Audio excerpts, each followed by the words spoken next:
Hello सांग मैंने आउ एक नुआ ब्लॉग को समस्त को स्वागतम। आज थिला गुरुवार संध्या बेले बस भाविले कौन गोटे करवा नुआ किसी गोटे कर खाଇବା ସେଥିପାଇଁ ଆମେ ଚିନ୍ତା କରି ଆଜି ଭାବିଲେ ଯେ କି ଫ୍ରୁଟ୍ସର ଶାଗୁ କଷ୍ଟାର୍ଡ଼ ଗୋଟେ ବନେଇବା।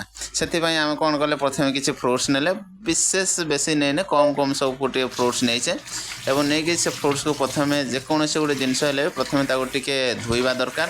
ତେଣୁ ପ୍ରଥମେ କିଛି ଆପଲ୍ ଗ୍ରେପ୍ସ ଅର୍ ବାନାନା आर पमग्रेनेट नहीं ताको टिके धुआ धुई भलसे करदेले करदेकी तापर ताको काटिबा एबे काटिबा। यापर देखो सांग मैंने आम सब फ्रूट्स को काटिक रेडी कर देइछे।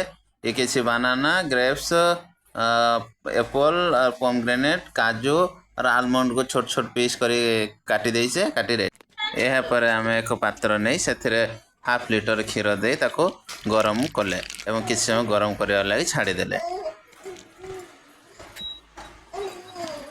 एवं गरम होता समय मुझे समय कौन कली आउ एक गिना नेली एवं से गिनार मध्य किसी क्षीर नेली नहीं कर से 2 स्पून कस्टार्ड पाउडर को मिक्स कली एवं भलसे ताकू टिके मिक्स कला परे से कस्टार्ड पाउडर क्षीर सहित मिसईदेली एवं से किसी मीठा लगवा लगी किसी चीनी ऐड करी ताकू गरम करने लगी छाड़ीदे।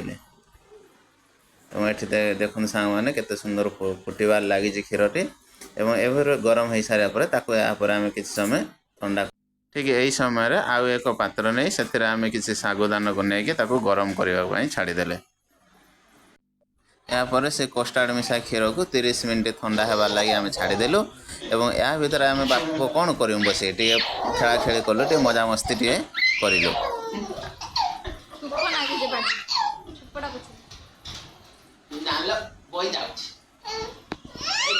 कौन करें हम देखिए बाप खेली देखो केमती देखो संग मैंने केमती देखो चिल्लाऊ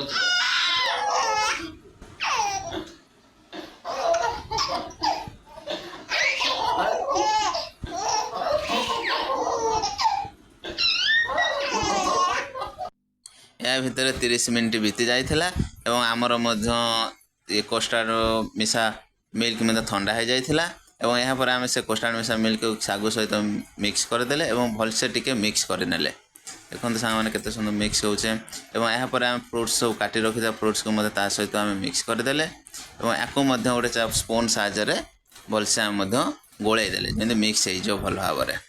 देखो लुक केते सुंदर देखा लुक तो बहुत भल देखा देखा केमती कौन तार टेस्ट आसुची से गोटे गिनार आम टेस्ट कराने नेले एवं नहीं कर टेस्ट कले बाप पुओ टेस्ट कले टेस्ट तो बहुत भल लगुच एमती भी आपण ट्राए करूँ निज निज घर बनातु देखते केमती।